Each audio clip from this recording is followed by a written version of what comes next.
Só que eu não tinha noção que junto com a fama, junto com o dinheiro, junto com todas essas coisas, tinha muita responsabilidade também em cima disso, sabe? E um moleque de 11 anos, 12 anos, 13 anos, você ter a responsabilidade nas suas mãos, de você ter a segurança das contas, você ter a segurança de uma família, porque meu pai era feirante, minha mãe professora do estado. Eles largaram a vida deles pra viver a minha vida.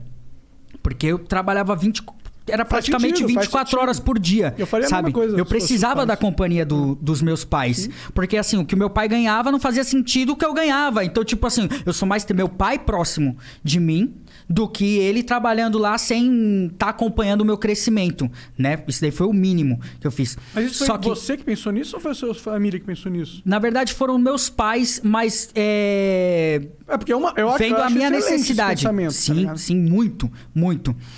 Mas, assim, como eu morava na Baixada Santista, eu acordava todos os dias 4 horas da manhã, sabe? E eu subia a serra, e aí começava das 7 horas da manhã até 3 horas da tarde era o programa, o Bom Dia e Companhia. Ao vivo, mano.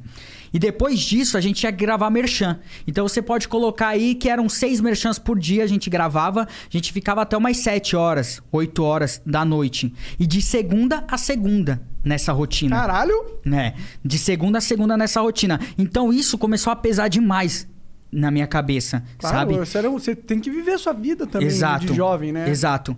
E nesse meio tempo, eu fui sentindo esse peso, eu fui sentindo essa preocupação de estar sempre dando retorno para uma emissora, dando retorno para minha família, dando retorno para as pessoas que trabalhavam comigo. Tendo que colocar os outros na sua frente, de certa forma. Exato, exato. E aí, mano, eu arrumei uma mulher mais velha, sabe? E que já me acompanhava antes da fama. E aí, botei ela pra viver comigo, né? Porque eu já não queria dividir as minhas preocupações com a minha família. Porque eu sabia, se eu dividisse com a minha mãe e com meu pai, eles iriam dar um basta naquilo e capaz até de me tirar daquele emprego. Só que como eu vim da humildade, eu sabia que a única oportunidade que eu tinha pra reerguer e ter uma aposentadoria no futuro era aquela oportunidade. Entende? Isso até saiu da boca do Silvio. Toda semana a gente fazia reunião e ele falou assim: a oportunidade que eu tô te dando, nenhuma faculdade vai te dar. Entende? É verdade. É verdade. Nenhuma faculdade vai te dar. Quando eu pedi aumento pro Silvio, o Silvio virou e falou assim: você quer aumento? Calma. Tudo tem seu tempo. Tudo tem seu tempo. Você tá falando que você tá trabalhando muito e tal, mas quando você tiver mais maduro, você vai receber o que você pensa que você tinha que receber agora. Tem que receber agora, sabe? Ou você quer voltar a trabalhar na feira com seus pais. Aí eu falei, não, Silvio. Pesado, né? Tá ótimo esse salário que você tá me pagando, sim. Entende? Sim. Então são várias coisas que foram acontecendo na minha vida que eu senti que era uma preparação pra eu viver tudo que eu vivo hoje. Sabe? Tipo, esse negócio de colocar uma mulher mais velha pra morar comigo e todas as noites eu chorar pra essa mulher e falar, meu, eu não aguento mais. E ela me ouvindo. Ela me ouvindo. Me dava uma palavra, mas mesmo assim, ela não sabia esse peso. Ela não conseguia me orientar, ela não conseguia me ajudar profundamente porque ela tinha as responsabilidades da vida dela. Ela não tinha a responsabilidade de uma família. Sabe? Que é muito diferente. Sim. Quando você tem um filho, quando você tem o seu pai pra bancar, quando você tem uma família, é um peso totalmente diferente. Entende? E aquilo foi confundindo a minha cabeça. Pô, não tem ninguém pra me ajudar nesse momento? Eu choro. Eu sinto que tem um apoio ali, mas eu não tenho uma resposta pro meu sofrimento. Sabe? E aí a minha cabeça começou a bugar. Comecei a ficar louco. Foi quando eu terminei esse meu namoro e conheci a noitada. Aí eu comecei a extravasar na noite. Comecei a procurar outras coisas. Aí foi quando eu comecei a beber. Comecei a sair de segunda a segunda pra balada. Comecei ia virado apresentar o Bom Dia e Companhia. Entende? Aí comecei a ficar, tipo, a Kalinkauke mesmo, sabe? Total. Tipo, era... Não, eu acho que não há dúvidas que você teve uma exposição quando jovem pro Brasil inteiro. Não foi uma exposição... É tipo Xuxa, tá ligado? Sim. É essa parada. Você foi a Xuxa de uma galera. Você e a... Priscila.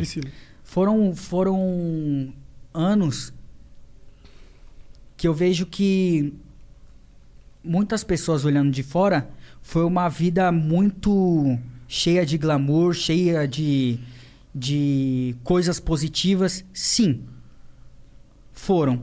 Só que com responsabilidades que não eram...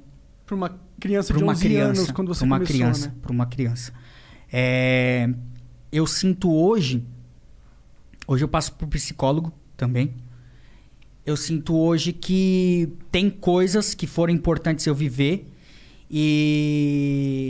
mas que eu preciso trabalhar isso dentro de mim, sabe? Trabalhar isso dentro de mim. Porque é horrível quando você tá sofrendo e as outras pessoas apontam que sua vida é muito boa. Porque sabe? o sofrimento é uma parada tão...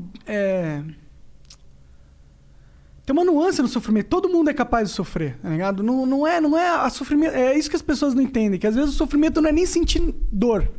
Às vezes o sofrimento é não sentir nada. Não sentir nada, exatamente.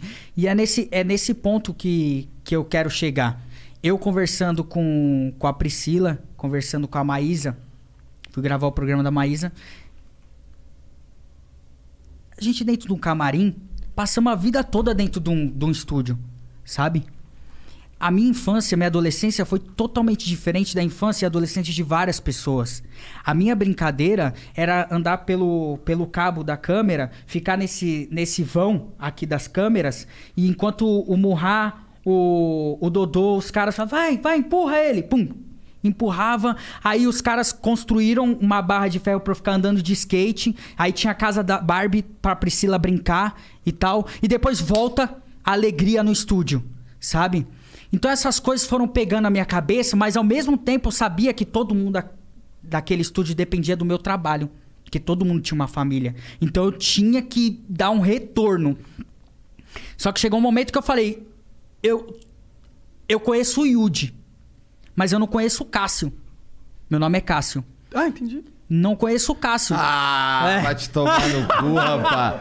Tô pensando que o cara tem o nome de japonês, o nome do cara é Cássio.